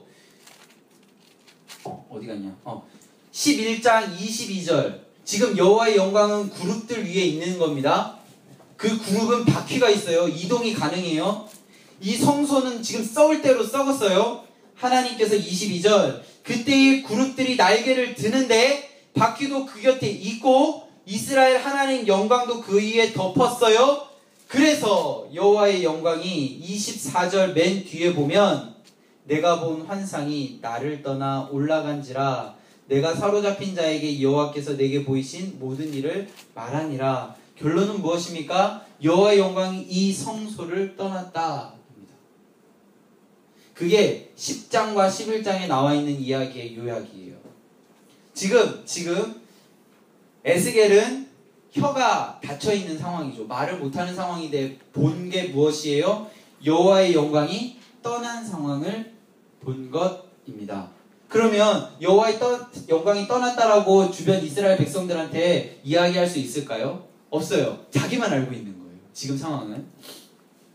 그래서 이스라엘과 예루살렘과 유다의 심판에 대해서 4장부터 24장까지 이렇게 그 몸으로 보여주든 환상으로든 이 에스겔은 알고 보게 됩니다. 그리고요 25장부터 32장까지 주변 나라들에 대한 심판의 내용들을 여호와 하나님께서 이야기하시고요. 33장 21절 한번 볼까요? 33장 21절. 우리가 사로잡힌 지 12년 12째 해 10월 10째 달 5일 다섯째 날에 그 성이 함락되었다 하는 이야기를 듣게 됩니다. 그 말은 뭐예요? 그 말은 예루살렘이 멸망했다라는 것입니다. 자, 32장 더 정확하게 이야기하면 33장 21절까지 보고 행동하고 하나님이 환상을 통해서 알려주신 그 모든 것들은 입이 닫혔기 때문에 이야기할 수가 없는 상태예요. 그러니까 에스겔만 알았던 거예요. 우리가 이래서 이렇게 왔구나. 그래서 이건 알고는 있었지만 이스라엘 백성들한테는 이야기할 수 없었습니다. 에스겔의 역할은 무엇입니까? 그냥 알리는 건데 그냥 몸으로 표현하는 것이 무엇이에요? 존재. 그래도 하나님이 쓰시려는 존재가 너희들 가운데 있다라는 것을 계속 알려준 거예요. 계속 알려주는 시간, 아까 5년에 사로잡힌 지 5년부터 지금 12년, 7년 동안 몸으로만 행동한 거예요. 몸으로. 그러면 우리 주변에 이렇게 말을 잠깐 못하는 분이 있다라고 합시다. 그분이 7년 동안 뭔가를 표현하는데 말을 안 하니까 뭔지는 몰랐어요. 그런데 그가 하나님의 도구라는 사실을 7년 동안 조금씩 알아가게 됩니다. 그렇게 되면서 22절에 보면요. 망했다는 이야기가 딱 들려지자마자 입이 열려요. 자, 3장에서 입이 닫히고요. 그리고 그 후에 많은 몸으로 보여지는 거 환상 막 다 봤지만 실제로 말은 못했어요. 심판에 대한 이야기는 포로로 잡혀간 이스라엘 백성들에게 한마디도 못했습니다. 자, 이제 입이 열리면 그 심판의 이야기들을 막 쏟아내야 되잖아요. 그런데 정말 재밌는 사실은 하나님께서 이스라엘 백성들에게 포로로 잡혀간 이스라엘 백성들에게 하시는 에스겔을 통해서 하시는 이야기는 무엇이냐면 회복이라는 사실이에요. 힘들고 어렵고 심판의 이야기들이 아니라 회복의 이야기들을 쏟아내기 시작하시는데요. 먼저 이스라엘 백성들에게 33장 1절에 보면 1절부터 쭉 보면요. 입이 열리기 전에 에스겔 너는 파수꾼이라는 사실을 다시 한번 이야기합니다. 지금 너가 알고 있는 것, 너가 전해본 것, 그것이 아니라 지금부터 너가 보게 되는 것을 이스라엘 백성들에게 알려줘라 라고 이야기하는 거죠. 그래서 이제부터 보게 되는 것이 중요하겠죠. 지금 이 시점에서는. 그래서 이스라엘 백성들에게 처음으로 이야기하시는 게 무엇이냐면 34장입니다. 34장에서 무엇을 이야기하냐면 2절 인자야 너는 이스라엘 목자들에게 예언하라. 그들 곧 목자들에게 예언하여 이르기를 주 여호와께서 이같이 말씀하시되 자기만 먹는 이스라엘 목자들은 화 있을진저 목자들이 양떼를 먹이는 것이 마땅하지 아니하냐. 먼저 지도자들에게 가서 이야기해라. 너희들만 배부른 것 잘못된 것 아니니? 너희들의 백성들을 잘 다스려줘야 되지 않겠니? 3절 너희가 살찐 양을 잡아 그 기름을 먹으며 그 털을 이때 양떼는 먹이지 아니하는도다. 너희가 그 연약한 자를 강하게 아니하며 병든 자를 고치지 아니하며 상한 자를 싸매주지 아니하며 쫓기는 자를 돌아오게 하지 아니하며 잃어버린 자를 찾지 아니하고 다만 포악으로 그들을 다스렸다. 는 것을 그들의 목자들에게 이야기하십니다.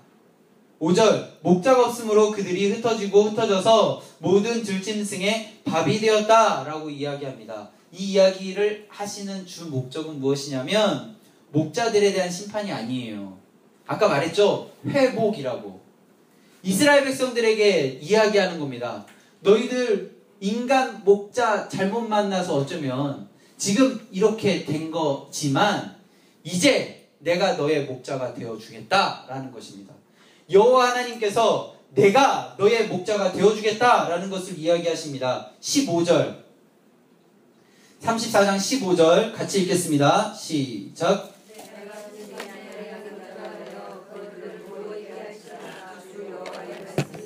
뭐라고요? 인간 목자가 아니라 인간 지도자가 아니라 인간 왕이 아니라 내가 친히 너희들의 목자가 되어주겠다. 이거 회복의 첫 번째 이야기예요. 그리고 16절에 보면 그 잃어버린 자를 뭐라고요? 내가 찾겠다. 쫓기는 자들 내가 돌아오게 하고 상한 자를 내가 싸매주고 병든 자를 내가 강하게 하고 살찐 자와 강한 자는 내가 없애고 정의대로 그것들을 먹이겠다. 34장 우리 막 2절부터만 봐서 하나님이 이제 본격적으로 칼을 드시고 잘못한 사람들을 처단하시고가 아니라 34장 이후에 있는 모든 이야기는 회복입니다. 그래서 하나님께서 이야기하십니다. 다시 말씀드리면 내가 너희들의 목자가 되어주겠다. 혹시 너희들 가운데 잃어버린 자들 있니? 내가 찾겠다. 쫓기는 자들 있니? 내가 돌아오게 하겠다. 상한 자들 있니? 내가 싸매주겠다.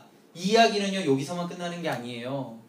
요한복음 10장에 보면 나는 선한 목자라 선한 목자는 양들을 위하여 목숨을 버리거니와 라는 이야기가 있습니다. 그래서 본인이 선한 목자이시기에 죄인인 우리를 위해 십자가에 달려 돌아가신 거죠. 우리들의 그런 여러 가지 죄악과 상한 것들이 도저히 싸매어지지 않아서 자신의 몸을 희생함으로 우리를 하나님의 품으로 인도해 주신 거죠. 그래서 우리가 하나님 안에서 죄악 안에 있는 죄의 아들인데 양자의 영을 우리에게 주셔서 우리를 하나님의 친아들과 같은 양아들 그리고 양자녀와 같은 영을 우리에게 부어주시는 거죠. 우리에게 친히 목자가 되어주시는 하나님 에스겔 34장에서 이야기하고 계십니다. 조금 더 보면요 36장 가겠습니다. 아까 이스라엘 백성들 어떠한 상태였습니까?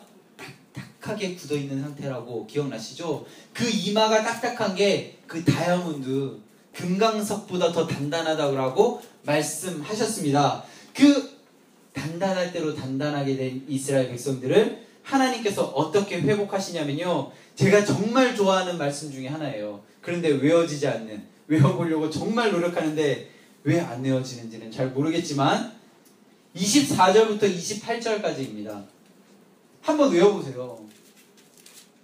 정말 너무나도 좋아요. 24절 같이 읽어볼까요? 시작. 내가 너희를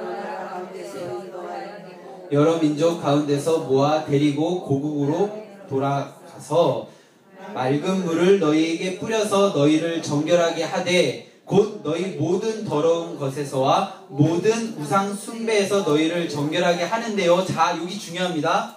다 외우지 못하면 이 26절만이라도 외우셨으면 좋겠습니다. 자, 26절 시작. 또 새 영을 너희 속에 두고 새 마음을 너희에게 주되 너희 육신에서 굳은 마음을 제거하고 부드러운 마음을 줄 것이요. 하나님께서 딱딱하게 굳어질 대로 굳어진 우리들의 모습에 새 영, 새 언약, 예레미야 기억나시죠? 새 언약, 그게 뭡니까? 예수 그리스도의 보혈을 우리에게 주심으로 딱딱하게 굳어질 대로 굳어져 있는 우리들의 마음이 예수 그리스도의 보혈, 새 영이 우리 안에 거함으로 인하여, 우리 안에 들어옴으로 인하여 어떻게 해요? 부드러운 마음이 된다는 것. 27절 제가 읽어볼게요. 또 내 영을 너희 속에 두어 너희로 내 율례를 행하게 하리니 너희가 내 규례를 지켜 행할지라. 28절 같이 읽습니다. 시작. 내가 너희의 조상들에게 준 땅에서 너희가 거주하면서 내 백성이 되고 나는 너희 하나님이 되리라. 이 땅에서 그리고 내 백성이 되는 것 뭐라고요? 새 영이 우리에게 부어짐으로. 그 일을 누가 하시겠다고요? 목자 되신 하나님 아버지가 그렇게 하시겠다라고 지금 이야기하고 계신 것입니다. 37장 볼까요? 회복을 하는데요. 지금 이스라엘 백성들의 상태가 마른 뼈와 같은 상태래요. 마른 뼈와 같은 상태인데요. 37장 제가 4절과 5절을 읽어볼게요. 또 내게 이르시되 너는 이 모든 뼈에게 대언하여 이르기를 너희 마른 뼈들아 여호와의 말씀을 들을지어다. 주 여호와께서 이 뼈들에게 이같이 말씀하시기를 내가 생기를 너희에게 들어가게 하리니 너희가 살리라. 뭐가 들어가게? 생기가 들어가게. 창세기 1장에서 최초의 아담, 사람을 만드실 때 하나님께서 그에게 생명을 불어넣어 주셨던 것처럼 도저히 생명이 없는 것 같은 이 마른 뼈에게 하나님 아버지께서 생기를 부어주심으로 인하여 어떻게 되냐면요. 6절 너희 위에 힘줄을 두고 살을 입히고 가죽으로 덮고 너희 속에 생기를 넣어 나중에 큰 군대가 되어지는 그 모습이 37장 전체에 나온다는 사실 기억하셨으면 좋겠습니다. 제가 왜 이런 얘기들을 지금 계속 하냐면요. 우리 안에 하나님이 우리에게 하나님과 1대1의 관계 속에서 심판이나 여러 가지 좀 부정적인 이미지가 우리 안에 들어올 때 그것들을 하나님이 막으실 수 있다는 사실을 우리가 기억해야 됩니다. 에스겔 선지자를 통해서 하나님이 심판의 이야기들, 좀 부정적인 이야기들, 너희들이 이렇기 때문에 지금 이렇게 됐다라는 것을 다 보여주셨잖아요. 그런데 결정적으로 하나님이 입을 에스겔이 열고 나서 에스겔을 통해서 하는 이야기는 모두 다 회복의 이야기라는 사실. 우리가 공동체 안에서 역할에 있어서 물론 심판에 대해서 선포했던 예레미야의 모습도 있지만 하나님께서 우리에게 원하시는 모습은 에스겔과 같은 모습일 수도 있다라는 사실. 하나님께서 우리들을 통해서 하시고자 하시는 많은 일들이 있지만 우리들을 통해서 회복을 선포하기를 원하신다는 사실을 우리가 조금 기억하셨으면 좋겠습니다. 그래서요, 이제 쭉 보면요. 41장으로 우리 넘어가 볼까요? 물론 40장부터 보면 되겠네요.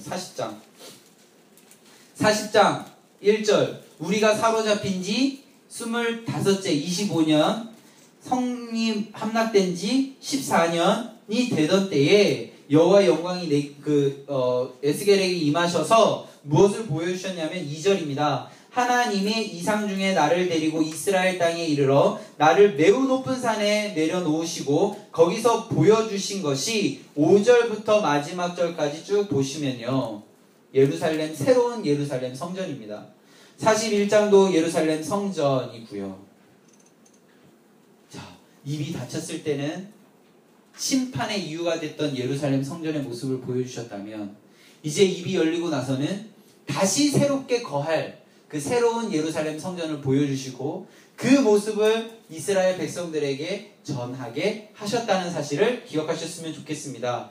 제가 너무나도 좋아하는 장이 이제 나오네요. 43장에 보면 여호와의 영광이 그걸 다 보여주고 나서 1절에서 나가셨던 동쪽 문으로 다시 들어오십니다.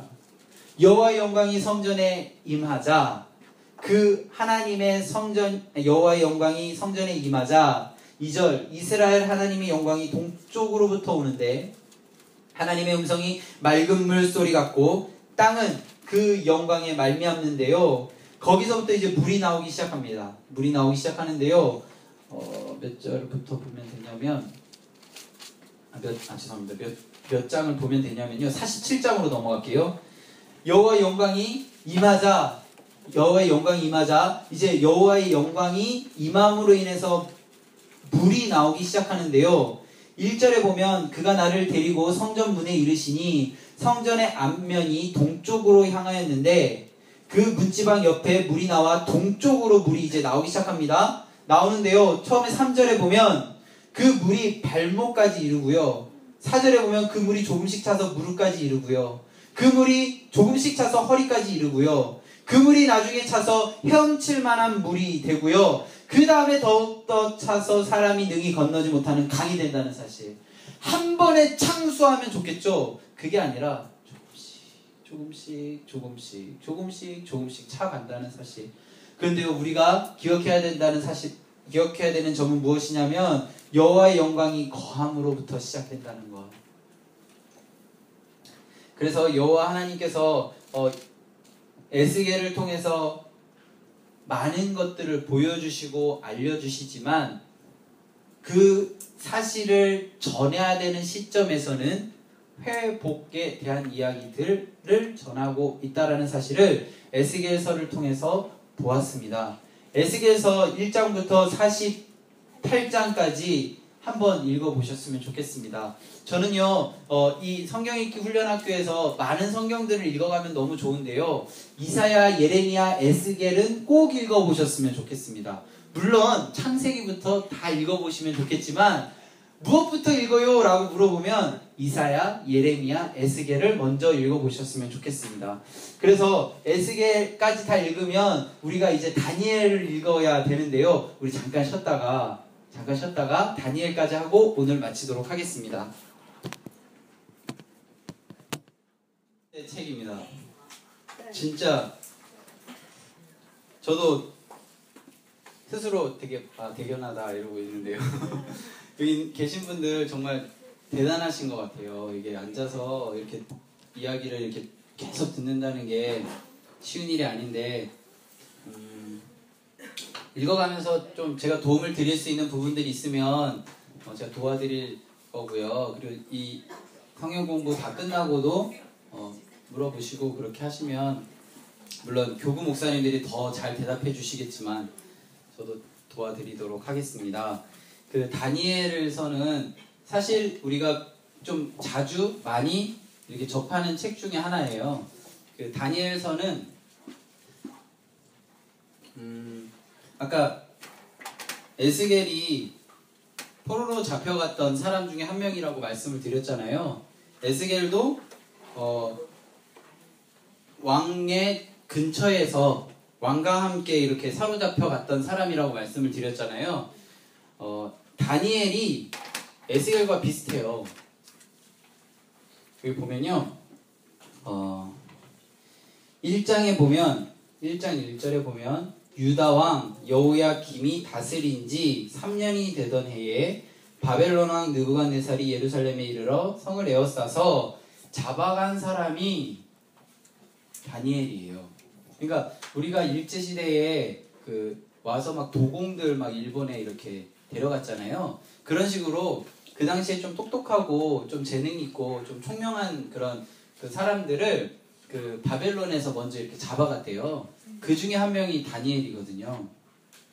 그럼 다니엘, 우리가 생각할 때 다니엘 세 친구 하면 사드락, 메삭, 아벳느고 이렇게 하잖아요. 그 사드락, 메삭, 아벳느고는 바벨론식 이름이에요. 바벨론식 이름입니다. 7절에 보면 다니엘의 친구들의 이름은 하나냐, 미사엘, 아사랴 이런 그 말의 뜻에 하나님이라는 표현들이 다 들어가요.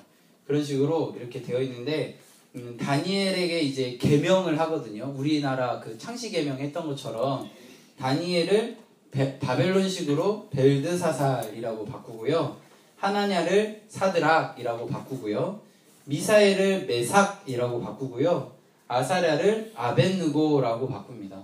그래서 이거 나누자는 게 아니라 알고 우리가 사용했으면 좋겠다는 마음에서 이렇게 알려드리는데요.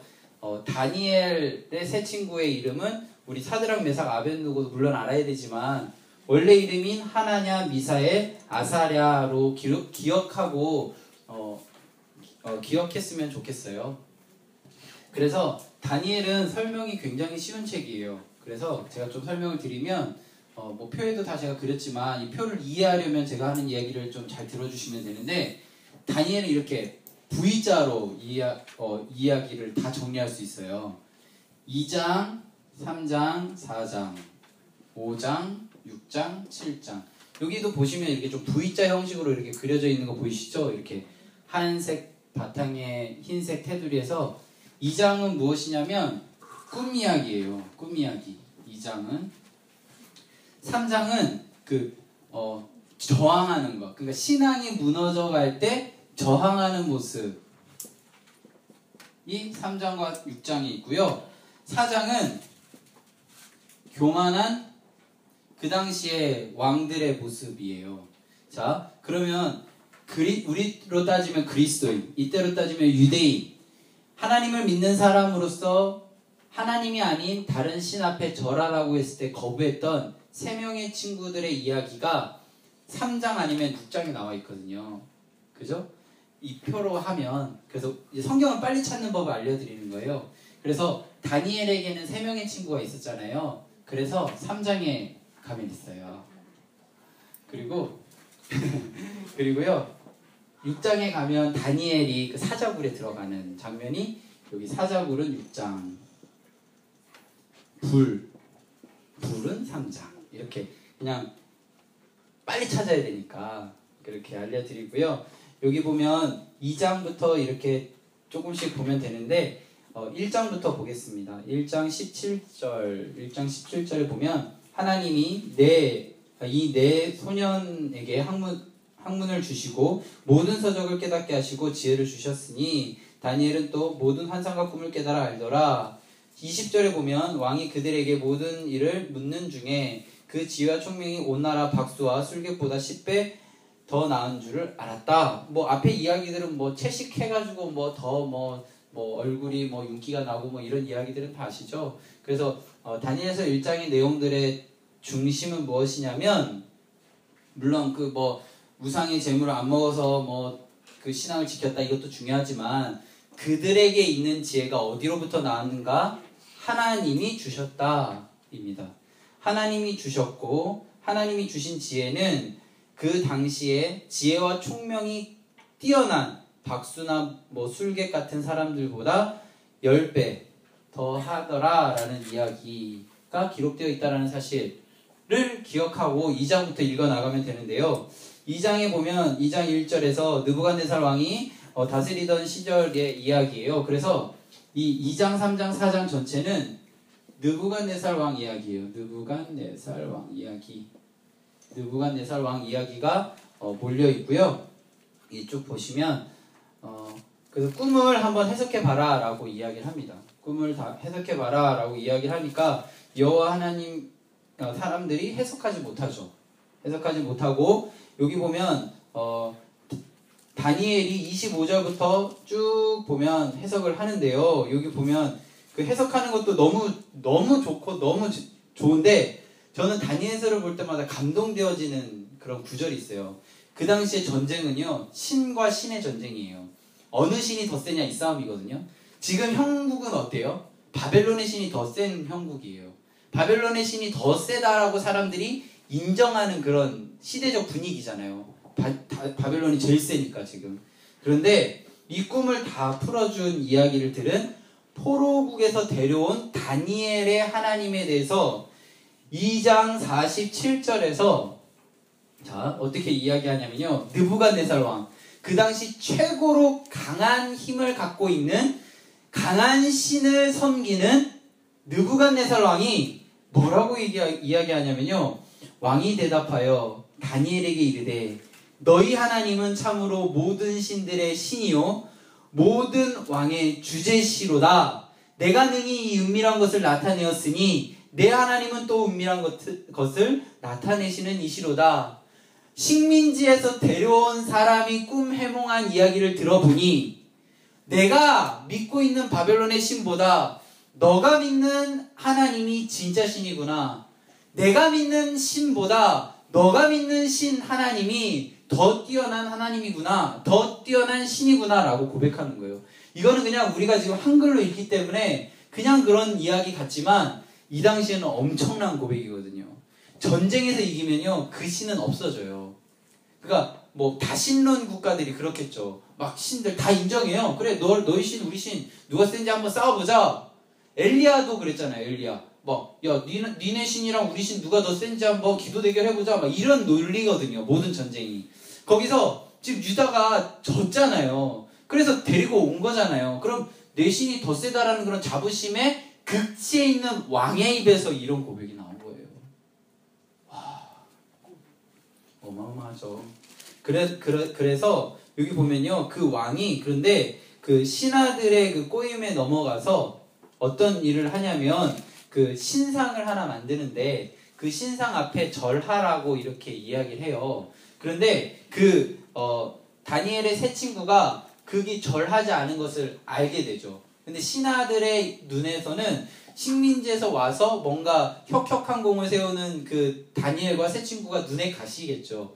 그들을 제거하려고 얼마나 많은 생각들을 했겠어요. 그러다가 이 신상에 엎드려지지 않은 다니엘의 이 세 친구의 모습을 보고 이 세 친구라고 얘기 안 하고요. 왕한테 가서 왕 앞에 그 조서에 따라서 절하지 않는 사람들이 있는데 어떻게 할까요? 그러니까 왕이 뭐 새 친구인지 아닌지 뭐 어떻게 알겠어요? 불에 던져라 이렇게 이야기한 거예요. 그래서 여기 보시면요,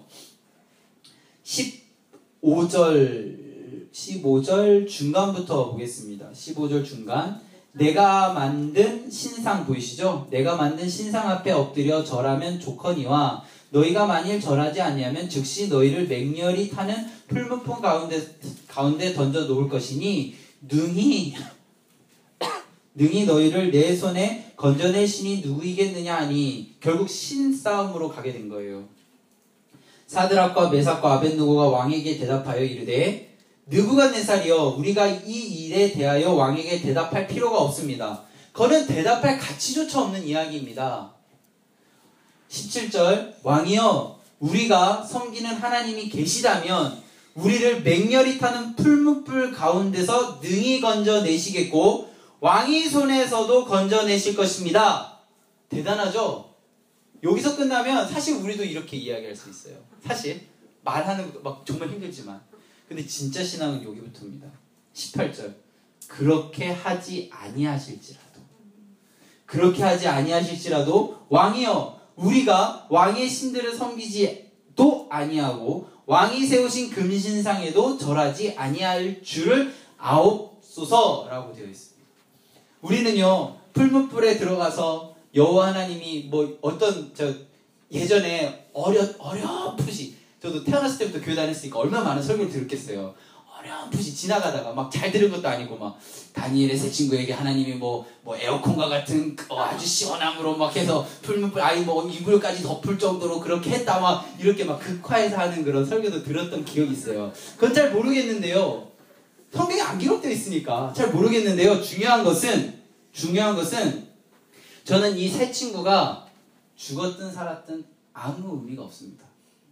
죽었어도 됐죠 뭐. 무슨 상관이에요. 죽었다고 뭐 이 느부갓네살이 너희들의 하나님을 이제부터 온 열방이 뭐 하고 우리들의 신을 다 뭐 부수겠다 이렇게 했나요? 아닙니다. 똑같이 바벨론 신 하고요. 이 사람들 뭐 한 거 뭐 그냥 대단하구나. 너네 신 그래 세구나 뭐 이 정도로 생각했어요. 그런데 그들의 마음 가운데 신앙이라는 신앙. 저는 이 다니엘서는요 뭔가 초자연적인 뭐 사자굴에 들어가서 살고 이런 게 중요한 게 아니에요. 불 가운데 들어가서 살고 이런 게 중요한 게 아니에요. 이들이 갖고 있었던 신앙의 모습을 다니엘서를 통해서 우리가 배워야 된다는 겁니다. 여기서 이들에게는 확신이 있었어요. 어떤 확신이요? 불 가운데로 들어가도 하나님이 능히 건지실 수 있는 힘이 있었는데 하나님이 능히 건지실 수 있는 계획이 아니시라면 건지시지 않을 거라고. 세상 사람들의 기준으로 보면 하나님이 세면 건져내잖아요. 내가 알고 있는 것보다 더 세면 건져내, 이게 맞잖아요. 그런데 이들의 개념은 그게 아니에요. 하나님 센 거 나 이거 말할 필요도 없는 거라고. 말할 필요도 없다고. 그리고 능히 건져내실 수 있는 분이라고 난 믿다고. 그런데 그렇게 아니하시는 것도 분명 이유가 있다고. 이렇게 이야기하는 얼마나 멋진 이야기를 지금 쏟아내고 있죠. 저는 이거 보면 막 다니엘, 저는요 사실 막 다 안 읽거든요. 3장과 6장만 읽고 그래 그리 아니하실지라도 우리 고등부 아이들 내가 말할 때 다 고개 숙이고 자고 있을지라도 막 이런 생각하면서 막 힘내고 막 용기 내거든요. 혹시 신앙생활하면서 힘들 때 있으세요? 하나님 다 때가 있어요. 범사에 다 때가 있다고 전도서에 얘기했잖아요. 그리고 이 사드락 메삭 아벳느고 이 세 친구가 했던 고백이 우리 그리스도인의 고백이 된다면 하나님께서 건지시든 안 건지시든 내버려 두시든 구출해 주시든 아무 의미가 없습니다. 사람에게는 많은 계획이 있지만 그것을 인도하시는 분은 여호와 한 분밖에 안 계심을 우리가 이 글자로 아는 것이 아니라 정말 마음에 새기고 그렇게 살아나가면 너무 좋을 것 같아요. 제가 좋아하는 연예인 중에 현이라는 사람이 있는데요. 그 사람이 가끔 저의 마음을 좀 자극하는 이상한 이야기들을 가끔 해요. 그 아이 중에요. 보통 이제 어렸을 때부터 한글을 가르치잖아요. 아이들이 7살 때까지 한글을 교육을 안 시킨대요. 왜 안 시키냐라고 이경규 아저씨가 물어보니까 현이 뭐라고 했는지 아세요? 사랑이라는 글자를 눈으로 보고 읽어낼 수 있는 능력은 배우게 하고 있을 수 있지만 나는 우리 아이가 사랑이라는 글자를 읽어내는 능력보다는 사랑을 알고 그렇게 살아가는 능력을 키워가는 것이 나의 교육에 가장 중요한 것이기 때문에 얘가 사랑이라는 글자를 읽고 안 읽고는 나에게 중요한 것이 아니다. 이렇게 이야기했어요. 저 여기서요 완전 진짜 이 사람이 나보다 좀 맞네 막 이런 생각 하는데요. 저는요 그 이야기 그 힐링캠프에서 한 이야기거든요. 그 이야기 보기 전에요 내 이 말을 애들이 그냥 좀 알아줬으면 좋겠다라는 생각을 했는데요. 이 말을 어떻게 살아나가야 되는지 방법적인 부분이나 그것들 옆에서 격려하는 부분에 대해 조금 간과했었던 것 같아요. 그래서 지금 다시 한번 말씀을 드리는데요.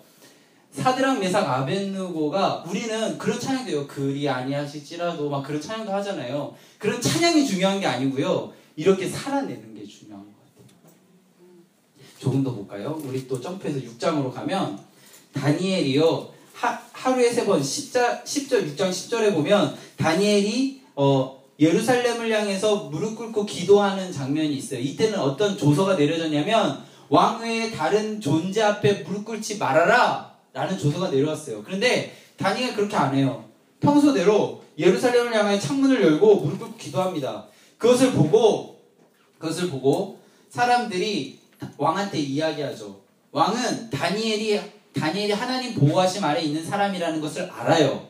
그런데 다니엘에게 여기 보면요 16절 한번 볼까요? 이에 왕이 명령하여 다니엘을 끌어다가 사자굴에 던져 넣는지라. 왕이 다니엘에게 이르되 내가 항상 섬기는 너희 하나님이 너를 구원하시리라.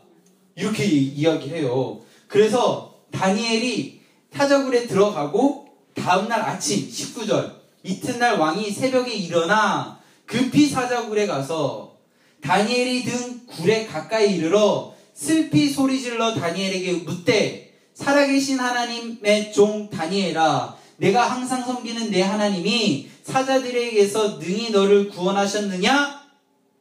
다니엘이 이렇게 이야기합니다. 왕이여 원하건대 왕은 만수무강하옵소서.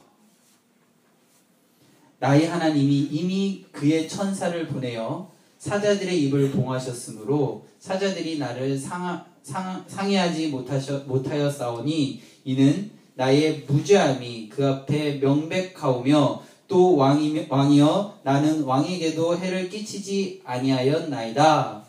23절 왕이 심히 기뻐합니다. 그러면서 다니엘이 굴에서 올라와서 조금도 상하지 않은 모습을 보고 자기의 하나님을 믿어주는 장면이 나오고, 그 다음에 다니엘 24절, 다니엘을 참소하는 자들을 끌어내서 그들의 처자들까지 사자굴에 던지고 그들이 굴 바닥에 닿기 전에 사자들이 굴을 움켜서 그 뼈가 부서지기까지 하는 그런 모습들이 있는데요. 여기서 중요한 것은 이런 좀 우리가 생각할 때 좀 초자연적이고 좀 와 대단하다 하는 그런 모습이 아니라요. 다니엘의 신앙을 본 이 다리오 왕의 고백입니다. 어떤 고백을 하냐면요. 26절 보겠습니다. 내가 이제 조서를 내리노라. 내 나라 관할 아래 있는 사람들은 다 다니엘의 하나님 앞에서 떨며 두려워할지니, 중요한 표현이 있습니다. 그는 살아계시는 하나님이시다. 이방왕의 입에서 이렇게 이야기가 나오는 거예요. 영원히 변하지 않으실 이시며 그의 나라는 멸망하지 아니할 것이요. 멸망했는데, 유다 땅 멸망했잖아요. 지금 멸망했는데 그의 나라는 멸망하지 아니할 것이요 그의 권세는 무궁할 것이며 그는 구원도 하시며 건져내기도 하시며 하늘에서든지 땅에서든지 이적과 기사를 행하시는 이로써 다니엘을 구원하여 사자의 입에서 벗어나게 하셨습니다. 어마어마한 이야기예요. 네. 6장 25절부터 27절까지 읽었습니다. 자, 중요한 것은요, 다니엘이 사자굴에서 살았다가 아니고요, 다니엘이 마음을 지켰더니 다리오의 마음이 변했다는 겁니다. 구약에서는요, 많은 이야기들에 그냥 한마디로 이야기하면 마음을 지켰고 하나님의 때를 기다렸고 하나님의 방법을 신뢰했다입니다. 이 세 친구요, 하나님의 때가 아니면 구출 안 할 거라고 생각하고 들어갔어요. 근데 하나님의 때였기 때문에 구출되었어요. 다니엘도 비슷한 마음으로 들어갔을 겁니다. 하나님의 때라면 구해주실 거고, 만약 하나님이 사자굴에서 내가 죽어야 되는 때라면 죽을 것이다 라고 이야기합니다. 제가 우리 친구들하고 이렇게 이야기할 때요, 야, 너 몇 살까지 살 것 같냐라고 이야기하거든요. 저는 제 목표가 있는데 저 100살까지 살 거예요. 전 100살까지. 좀 100살까지 사는 게 목표인데요. 100살까지 살 거라고 얘기하면 상상하는 얘기가 내가 생각할 때 아직 하나님이 나를 통해 하실 일이 남으신 것 같아. 그래서 한 100살 정도는 살아야 막 이렇게 이야기하거든요. 하나님의 때, 하나님의 방법, 하나님의 모습을 신뢰하는 사람, 우리들의 언어가 달라져야 되는 거죠. 아까 이야기했듯이 그리 아니하실지라도, 내가 계획한 것이 그리 아니하실지라도, 사람들에게 보여줄 수 있는 이 타이밍에 이렇게 보여줬으면 좋겠는데, 이렇게 나타났으면 좋겠는데 그리 아니하실지라도, 사자굴에 들어가는 것 힘들고 어렵고 그렇지만 사자굴에서 내가 살아나왔으면 좋겠는데 그리 아니하실지라도, 그 다음에 다니엘의 모습을 보고 정말 고백할 수 없는 그 사람이 고백하는 거잖아요. 그 마음의 신앙을 지켰음으로 인해서 다리오, 그 이방왕, 가장 센 나라 왕의 입에서 이러한 어마어마한 고백이 나오는 것입니다. 다니엘서는요, 정말 너무 우리에게 힘이 되어지는 이야기들 뿐이에요. 그렇지만 우리가 중요하게 생각되어지는 것, 우리가 믿었기 때문에 우리는 성공한다, 우리가 믿었기 때문에 남들보다 우월하다가 아니고요. 다니엘에서 이야기하는 것은 단 하나입니다. 마음을 지키면, 하나님의 때에 맞으면 하나님의 모습대로 그것들이 이루어진다. 너의 능력, 너의 지금 자격, 너의 위치에 따라서 그들이 변화되는 것이 아니라 하나님의 일하심을 통해서 변화된다. 객관적으로 볼 때 다니엘과 세 친구는 포로의 식민지의 그런 포로로 잡혀온 볼모예요. 정말 어쩌면 계층으로 보면 거의 하층이에요. 근데 그 사람들의 모습을 보고 최상위층에 있는 왕이 고백한다는 사실입니다. 우리들의 모습, 우리들의 그런 나약함 아무 의미 없어요. 우리들의 있는 모습을 하나님 앞에 고백하고 마음을 지켜 그렇게 행동한다면, 제 용어 잠깐 써도 되죠? 아다리가 잘 맞으면 되는 거고, 하나님의 뜻과 내 생각이 이게 안 맞으면 안 되는 거예요. 그게 주권이라고 생각되어집니다. 여기 보면요, 우리 12장 3절 볼 건데요. 12장으로 갈까요? 그러니까 시간이 없어서 12장으로 그냥 넘어갈게요. 12장 2절 보겠습니다. 2절.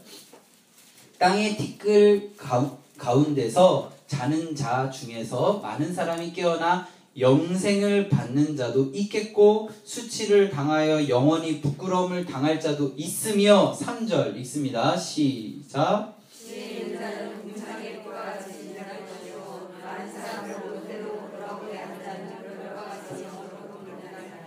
다니엘과 세 친구에게 지혜와 지식을 주신 분 누구입니까? 하나님이죠.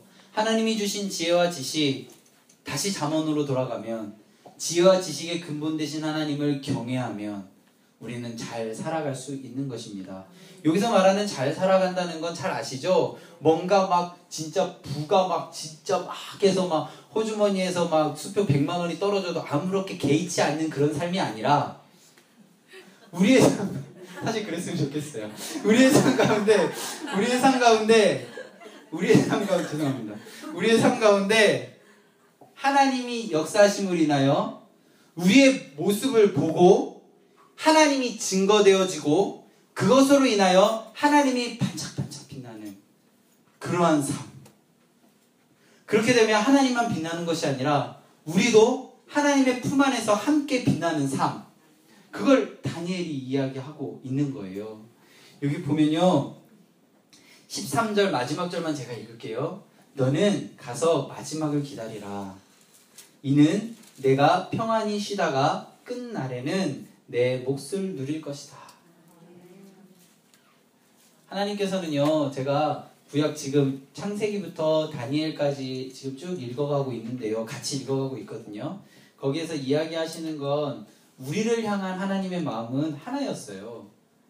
행복하기를 원하고 계세요. 기뻐하기 원하시고요. 이 상황을 좀 이렇게 잘 즐겨가기를 원하고 계시더라고요. 그런데 우리가 그 하나님을 보지 못해서 우리 안에 아까 이야기했던 왜 더디지? 왜 안 되지? 왜 이런 상황이 있지? 라는 생각들이 자꾸 들어오다 보면 우리들 안에 있는 여러 가지 그런 답답함, 번뇌, 분노가 쌓여가게 되는 거죠. 하나님께서는 우리에게 원하시는 것 딱 한 가지예요. 행복하길 원하세요. 그래서 여기 보면 기다리라 라고 이야기하시는 거거든요.